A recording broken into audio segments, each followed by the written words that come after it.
Assalamualaikum warahmatullahi wabarakatuh.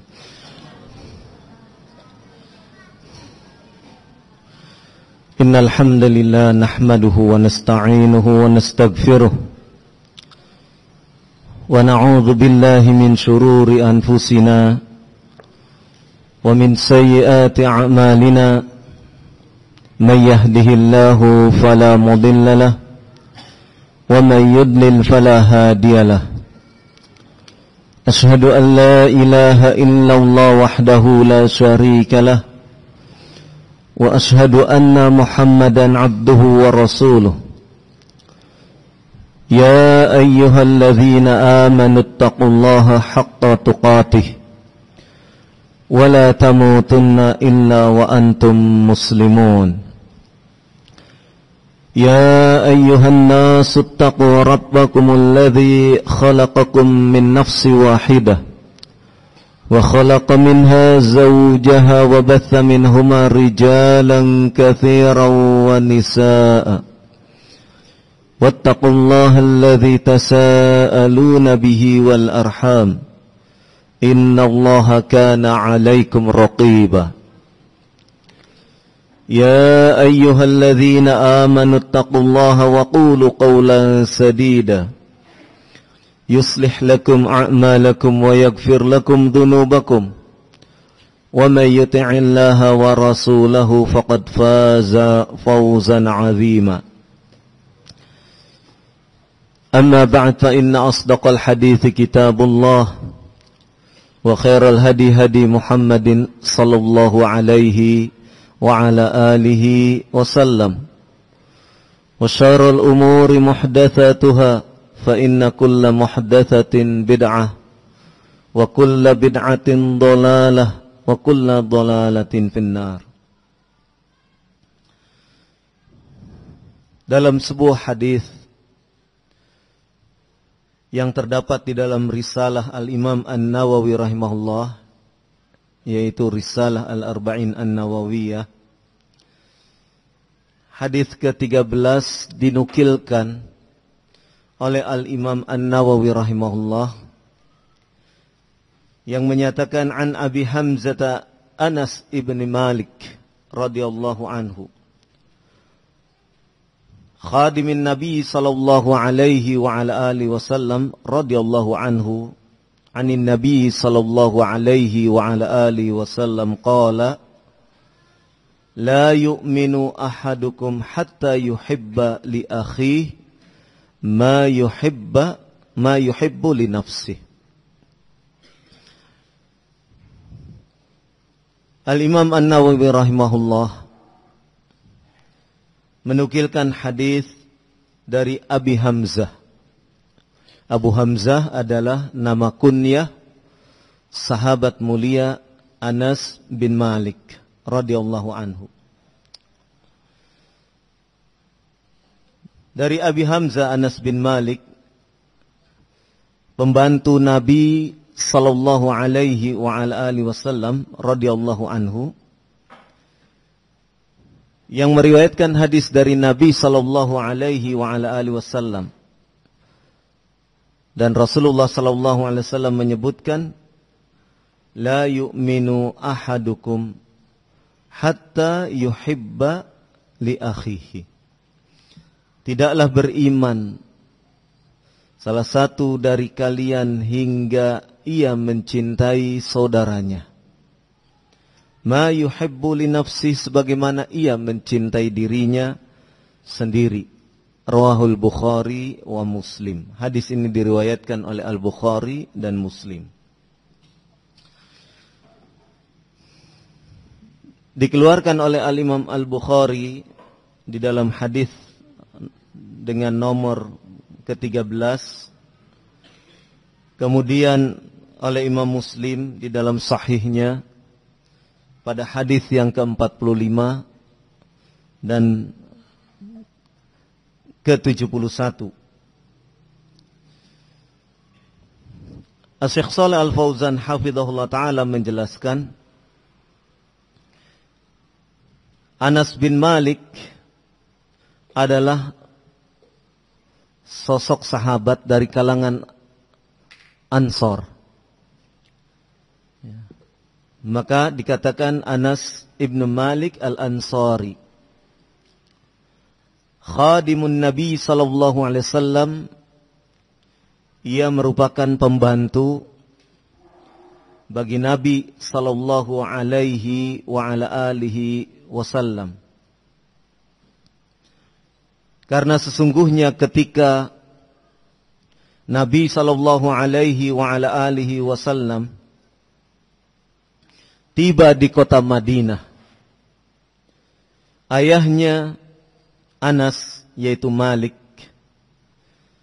Abu Anas, yang berasal dari Madinah, ia termasuk orang yang membenci kepada Rasulullah sallallahu alaihi wa ala alihi wasallam. Dan karena kebenciannya ini sehingga ia keluar dari kota Madinah menuju kota Syam dan mati di sana di Syam dalam keadaan kafir.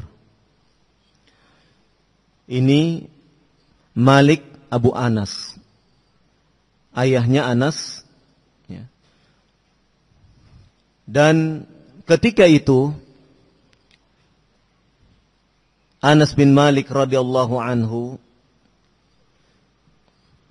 masih berusia kecil, masih berusia anak-anak. Tiflan saghiran, anak kecil. Kemudian ketika dalam keadaan tidak berayah, ibunya Anas bin Malik mendatangi Nabi sallallahu alaihi wa ala alihi wasallam seraya menyatakan, hadza Anasu yakhdumuka. Menyampaikan hal itu kepada Rasulullah sallallahu alaihi wa ala alihi wasallam. Ini Anas yang akan membantu dirimu, wahai Rasulullah sallallahu alaihi wasallam. Maka Nabi sallallahu alaihi wa ala alihi wasallam menerima apa yang diserahkan oleh ibunya Anas, menerima Anas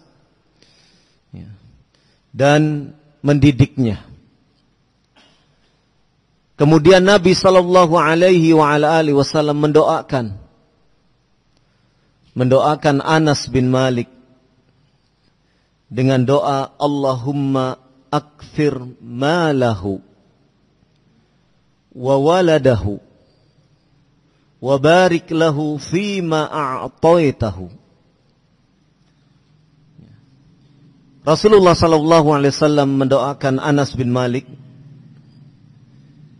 ya Allah, perbanyaklah hartanya dan anak-anaknya, dan berkahilah baginya apa-apa yang engkau berikan kepadanya. Doa Nabi sallallahu alaihi wa ala alihi wasallam terkabulkan, di mana Anas bin Malik memiliki keturunan yang banyak dan diberkahi. Karena di sini yang diminta oleh Nabi sallallahu alaihi wa ala alihi wasallam dalam doa tersebut, meminta kepada Allah Subhanahu wa taala agar memperbanyak harta, memperbanyak anak pada diri Anas bin Malik, dan kemudian tidak hanya itu, meminta keberkahan atas apa yang diberikan oleh Allah Subhanahu wa taala kepada diri Anas. Melalui doa ini kita mendapatkan faidah, tidak semata-mata sesuatu kita minta banyaknya, jumlahnya, kuantitasnya, kemudian melupakan keberkahan daripada apa yang kita minta itu. Karena sesungguhnya yang namanya keberkahan itu adalah kathratul khair. Banyaknya kebaikan. Manakala kita meminta kepada Allah Subhanahu wa ta'ala, meminta apa yang kita butuhkan, baik itu harta, baik itu kesehatan, baik itu apa saja yang kita pintakan kepada Allah Subhanahu wa ta'ala, maka kita memohon bahwasannya apa yang diberikan oleh Allah Subhanahu wa ta'ala adalah sesuatu yang diiringi dengan keberkahan. Diberkahi. Kita mendapatkan rumah untuk tempat tinggal kita, rumah itu diberkahi. Kita mendapatkan rezeki dalam bentuk uang. Sejumlah uang yang kita dapatkan itu pun kita mohonkan agar diberkahi. Kita meminta anak keturunan, demikian juga agar diberkahi. Karena ketika semuanya itu diberkahi, berarti akan mendatangkan kathratul khair. Mendatangkan kebaikan-kebaikan yang sedemikian banyak. Ini doa yang dipanjatkan oleh Rasulullah sallallahu alaihi wa ala alihi wasallam untuk Anas bin Malik radhiyallahu anhu, yaitu dengan kalimat wabarik lahu fima a'taitahu, dan berkahilah baginya apa-apa yang engkau berikan kepada Anas bin Malik. Demikian doa Nabi sallallahu alaihi wa ala alihi wasallam. Dan Anas bin Malik radhiyallahu anhu diserahkan oleh ibunya kepada Rasulullah sallallahu alaihi wa ala alihi wasallam saat beranjak usia 10 tahun. Jadi masih kanak-kanak. Maka di dalam riwayat-riwayat yang lain, di antaranya yang dijelaskan oleh Syekh Ibnu Utsaimin rahimahullah di dalam Syarah Riyadhus Shalihin, pernah satu ketika Rasulullah sallallahu alaihi wa ala alihi wasallam mencari Anas bin Malik radhiyallahu anhu.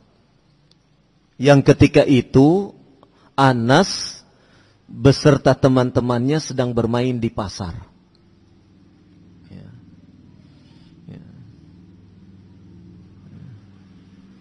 Sehingga dikatakan di situ ana al-abu ma'al ghilman. Ketika Rasulullah sallallahu alaihi wasallam mencari Anas, yang ketika itu kata Anas, ana al-abu ma'al ghilman. Saya waktu itu sedang bermain bersama teman-teman seusianya. Ini menunjukkan bahwasannya memang yang namanya anak-anak sejak zaman dulu sejak zaman Nabi sallallahu alaihi wasallam hingga sekarang, yang namanya anak-anak ya suka dengan main, kan begitu. Anas bermain tentunya melalui pengawasan, dibimbing oleh Rasulullah sallallahu alaihi wa ala alihi wasallam sebagai sebaik-baik murabbi, sebaik-baik pendidik, sebaik-baik pembimbing. Sehingga ketika diserahkan dalam usia yang masih belia, masih kanak-kanak, Anas dalam asuhan Rasulullah sallallahu alaihi wa ala alihi wasallam.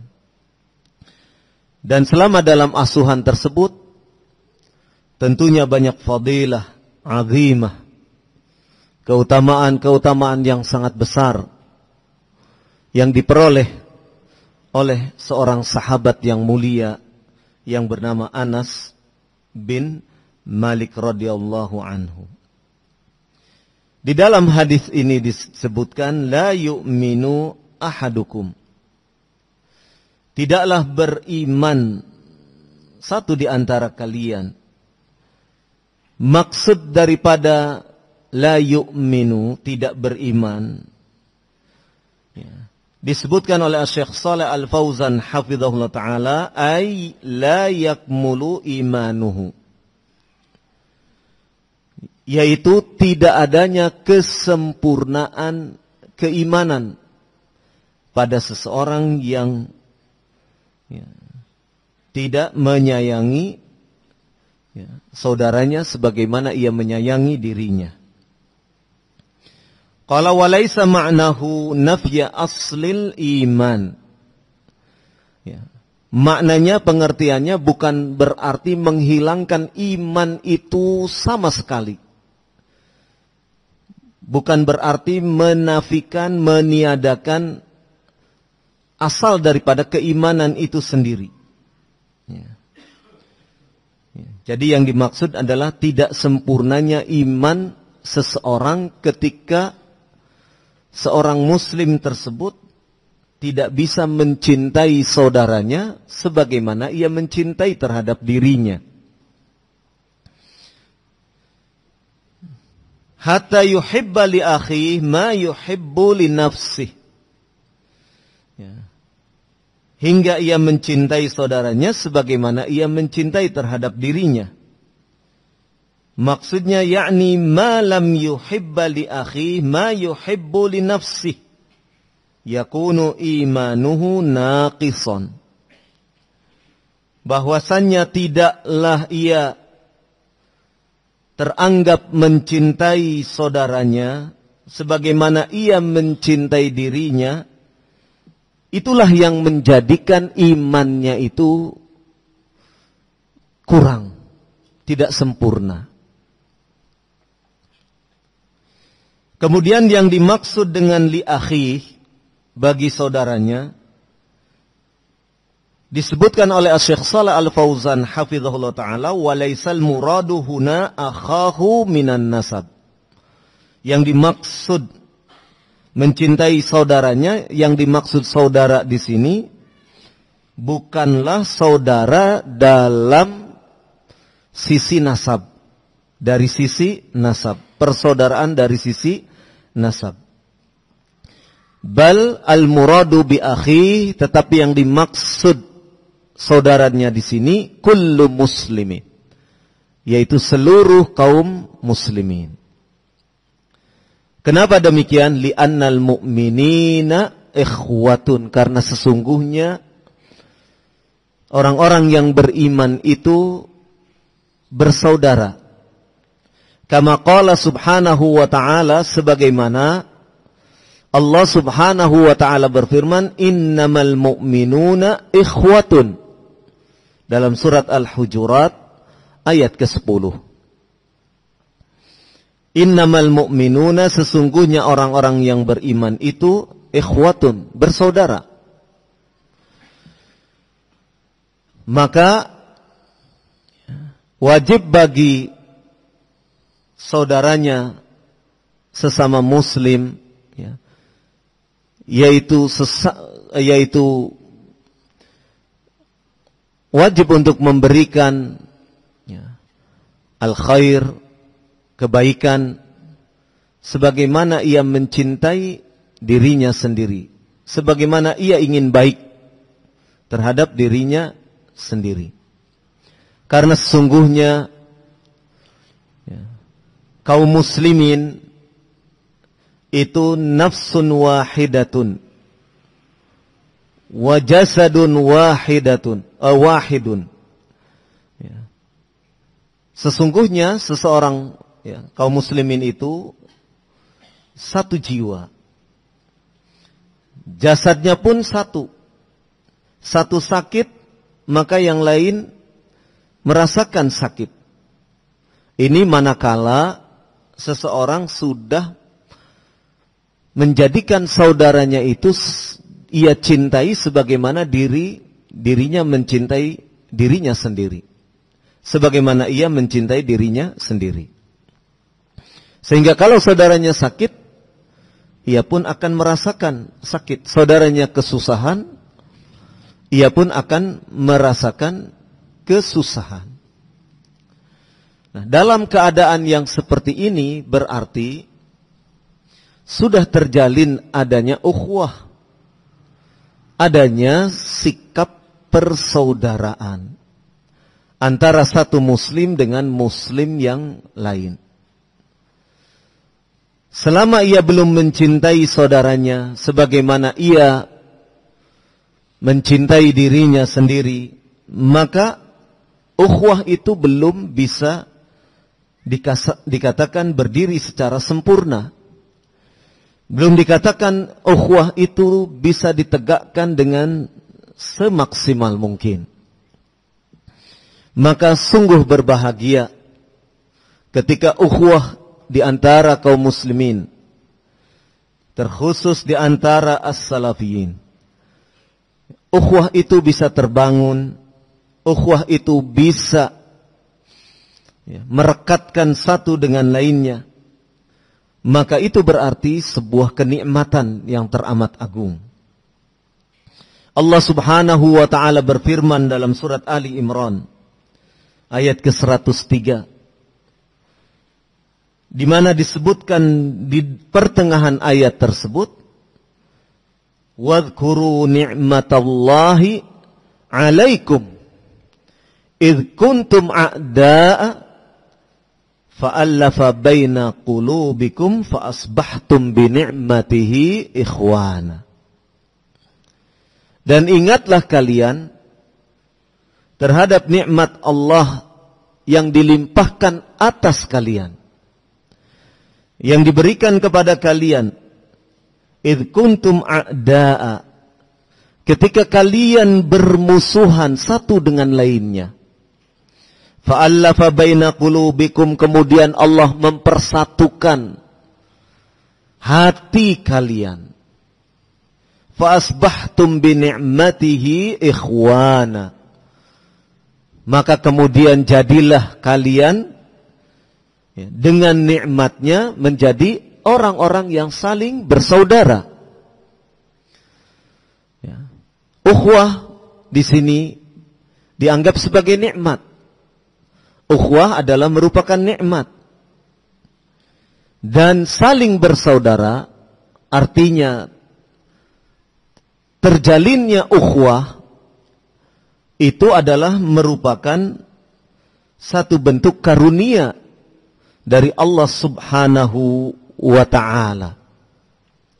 Karena sesungguhnya kalau bukan karunia dari Allah Subhanahu wa ta'ala, bukan nikmat dari Allah Subhanahu wa ta'ala, maka niscaya tidak akan bisa satu dengan lainnya bisa bersatu, satu dengan lainnya bisa merekatkan ukhuwah. Sebagaimana Allah Subhanahu wa ta'ala dalam surat Al-Anfal ayat ke-63 mengungkapkan, wa allafa baina qulubihim law anfaqta ma fil ardi jami'an ma allafta baina qulubihim walakinnallaha allafa bainahum. Dan yang mempertautkan hati-hati kalian, menyatukan hati-hati kalian, hati-hati mereka, ya, maka tidak ada lain, ya, yang bisa demikian seandainya engkau nafkahkan apa yang ada di muka bumi ini seluruhnya, ma'allafta baina qulubihim, maka tidak akan terjadi persatuan itu di antara hati mereka. Akan tetapi Allah lah yang mempersatukan hati mereka. Ya. Allah Subhanahu wa ta'ala menyebutkan demikian. Wa allafa baina qulubihim. Dan yang mempersatukan di antara hati mereka itu Allah Subhanahu wa ta'ala. Ya. Lau anfaqta ma fil ardi jami'an, seandainya engkau infakkan seluruh harta yang ada di muka bumi ini seluruhnya, dalam rangka untuk mempersatukan hati mereka, niscaya tidak akan bisa. Ya. Akan tetapi yang mempersatukan hati hanyalah Allah. Mempersatukan hati mereka hanyalah Allah subhanahu wa ta'ala. Maka dari sini kita mengetahui betapa nikmat ukhuwah, nikmat bersaudara, nikmat bisa mencintai, menyayangi saudaranya sebagaimana ia bisa menyayangi, mencintai dirinya sendiri. Itu adalah merupakan karunia yang teramat agung. Manakala sudah tumbuh cinta itu, mahabbah itu, maka ya, kewajiban kita untuk merawat kebersamaan tersebut. Merawat cinta, ukhuwah, persaudaraan di antara sesama kaum muslimin. Ya. Dalam proses merawat inilah ya, kadang timbul dinamika. Ya. Pasang surut, naik turun.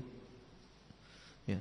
Ketika kita dalam proses merawat ya, ukhuwah, merawat cinta kasih di antara sesama kaum muslimin.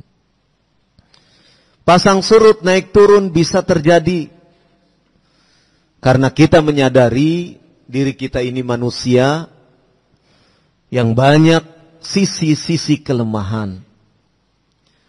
Ya.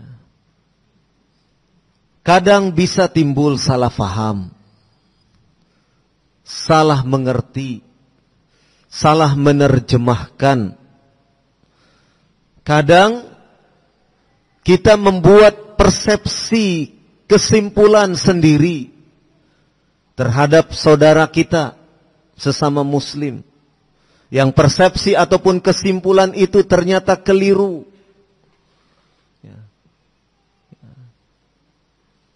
Mungkin kalau persepsi kesimpulan yang keliru itu tidak terucap kepada orang lain, itu bisa sedikit banyak menahan madarat. Tetapi ketika kesalahan kesimpulan, persepsi terlontar kepada orang lain kemudian menceritakan kepada yang lain sehingga menimbulkan perasaan tidak nyaman. Apalagi didengar oleh saudara kita yang kita persepsikan, kita simpulkan secara keliru. Sehingga timbul salah paham. Ini dinamika. Ini pasang surut di dalam menjalin ukhuwah. Oleh karena itu, para ulama membimbing kepada kita untuk banyak-banyak memberi uzur. Banyak-banyak memberi uzur. Banyak-banyak berlapang dada, tasamuh. Banyak berlapang dada, tepos seliro. Bisa memaafkan terhadap apa yang dipersepsikan secara keliru tersebut. Sehingga ukhuwah ataupun ya, cinta kasih di antara sesama muslim itu bisa tetap terjalin secara baik. Karena sesungguhnya kita menyadari yang namanya asyayatin, syaitan, baik dari jenis jin dan manusia, itu akan terus berupaya untuk memecah belah. Ya. Untuk kemudian kita itu lalai dalam merawat kebersamaan, dalam merawat cinta kasih di antara kita. Syaitan terus berupaya agar satu muslim dengan muslim yang lain itu saling bermusuhan. Tahrish satu dengan lainnya, ya, perpecahan, ada perpecahan. Itu yang diinginkan oleh syaitan. Nah, maka kita sebagai orang yang benar-benar memahami tentang ukhuwah ataupun cinta kasih terhadap sama muslim ini adalah merupakan nikmat, harus benar-benar bisa menjaga, harus benar-benar bisa merawat. Karena ukhuwah kalau kita ibaratkan sebuah pohon, manakala kita bisa merawat sampai tumbuh besar, sampai daunnya rindang, maka pohon itu akan menjadikan orang-orang yang di bawahnya mendapatkan keteduhan. Demikianlah ukhuwah, demikianlah cinta kasih yang kita rawat, kita jaga, kita pelihara. Manakala tumbuh secara sehat, akan menumbuhkan keteduhan di dalam hati kita, akan menumbuhkan rasa nyaman di hati kita. Berbeda manakala cinta kasih, ukhuwah itu tidak terwujud, ya, maka ketidaknyamanan, panas, galau, manakala kita bertemu dengan sesama saudara kita sendiri, ya, tidak ada ukhuwah, maka seakan-akan hubungan itu hampa. Hubungan itu tidak berarti, tidak memiliki makna. Ya. Nah, disinilah letak bagaimana Islam senantiasa terus menjadikan diri kita untuk bisa merawat cinta kasih, merawat ukhuwah. Di antara upaya yang diajarkan di dalam Islam, sebagaimana di dalam surat Al-Hasyr ayat ke-10, Allah subhanahu wa ta'ala mengajarkan kepada kita doa. Ya. Di dalam ayat tersebut disebutkan, Rabbana gfir lana wali ikhwanina alladhina sabaquna bil iman wala taj'al fi qulubina ghillan lilladzina amanu Rabbana innaka ra'ufur rahim. Wahai Rabb kami, ampunilah kami dan saudara-saudara kami, yaitu orang-orang yang telah lebih dulu dari kami beriman. Dan janganlah engkau jadikan di dalam hati kami ghillan, kedengkian terhadap orang-orang yang beriman. Rabbana, wahai Rabb kami, sesungguhnya engkau maha penyantun lagi maha penyayang. Allah subhanahu wa ta'ala mengajarkan kepada kita sehingga tidak tumbuh sikap atau rasa ghil pada diri kita terhadap sesama saudara kita. Dan di bulan Ramadan ini adalah sesuatu yang sangat tepat manakala kita bermunajat kepada Allah subhanahu wa ta'ala seraya memohon agar ditumbuhkan ukhuwah, agar kita bisa dan mampu merawat ukhuwah cinta kasih itu, sehingga kemudian kita termasuk orang-orang yang disebutkan di dalam hadis Nabi sallallahu alaihi wasallam, orang-orang yang memiliki keutamaan di dalam memberikan kasih sayang, di dalam memberikan cintanya kepada sesama saudara. Ar-Rasul sallallahu alaihi wa ala alihi wasallam dalam sebuah hadis qudsi, hadis dari Ibnu Abbas radhiyallahu anhuma, hadis yang diriwayatkan oleh Al-Imam Ahmad,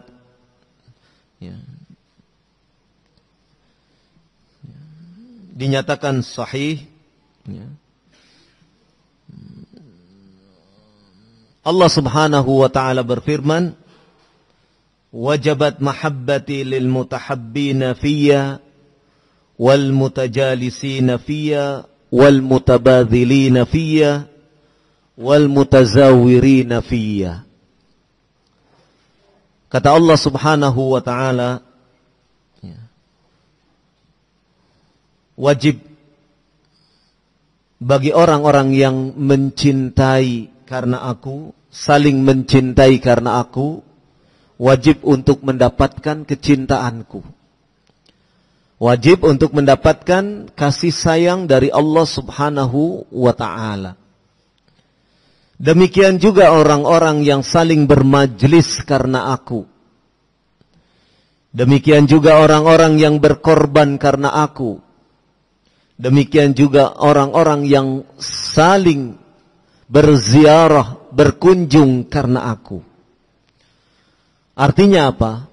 Artinya ia mencintai, saling mencintai karena Allah, saling berkunjung karena Allah, saling bermajlis karena Allah, saling berkorban pun karena Allah Subhanahu wa ta'ala.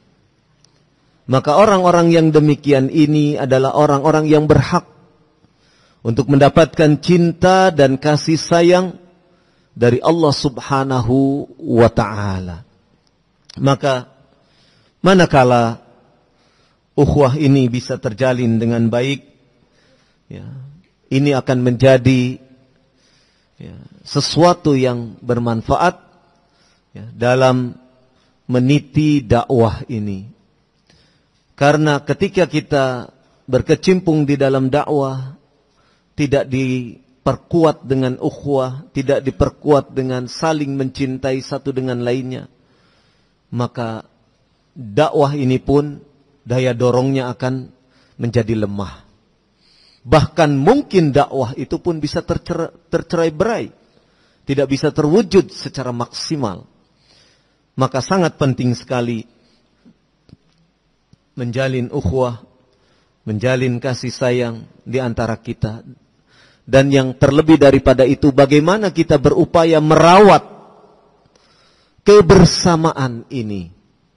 Merawat kebersamaan ini, ya, sehingga kebersamaan ini tetap terus hingga akhir hayat kita.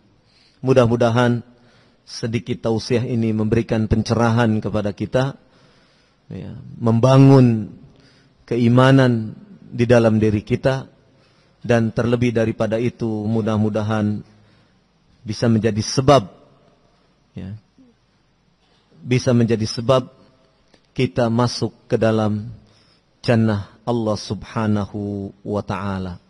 Mudah-mudahan bermanfaat.